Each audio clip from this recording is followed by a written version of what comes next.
While European powers planned to carve up Africa, Emperor Menelik was secretly building a technological fortress. We've unearthed forgotten archival blueprints of steam engines and telegraph lines that prove Ethiopia didn't just resist colonialism. They out-engineered it. Discover how these hidden records rewrite the history of global innovation and sovereign industrialization. We will analyze the high-stakes geopolitical landscape of the late 19th century where Menelik II envisioned technology as the ultimate shield for national liberty. We lines review the newly digitized archival maps of Addis Ababa that reveal a city planned around technological hubs rather than just imperial courts. Finally, we will connect the dots between the victory at Adwa and the immediate, aggressive push for domestic industrialization to prevent future incursions. Have you ever wondered how Ethiopia managed to remain independent while the rest of Africa was carved up by European powers? The answer isn't just about military might.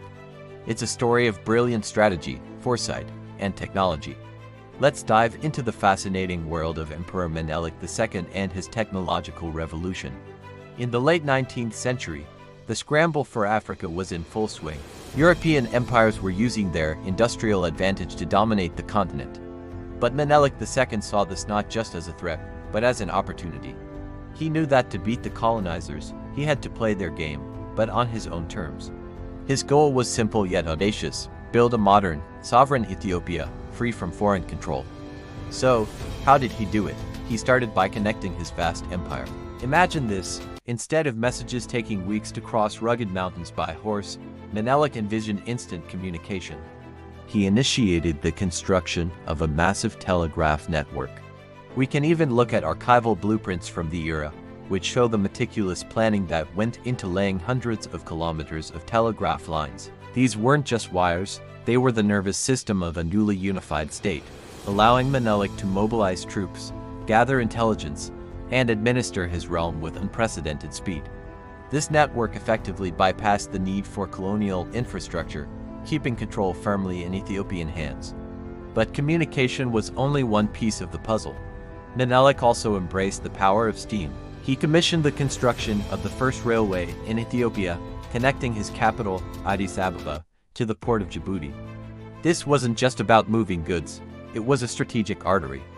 It allowed Ethiopia to import modern weapons and technology directly, without relying on colonial intermediaries who could choke off supplies at will. Think about the impact: steam engines pulling trains filled with vital resources, strengthening the nation's core from within. This technological foundation was put to the ultimate test in 1896 at the Battle of Adwa. When Italy invaded, they expected to face a disorganized, poorly equipped army.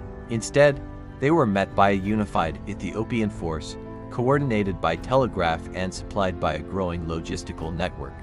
The result was a stunning Ethiopian victory that sent shockwaves across the globe.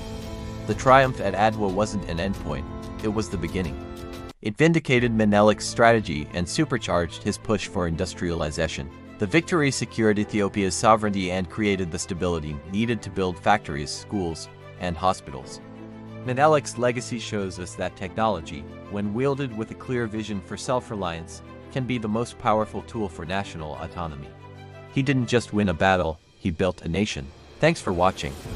If you found this piece of history as fascinating as I do, make sure to like, subscribe, and hit that bell icon for more deep dives into the stories that shaped our world. See you next time.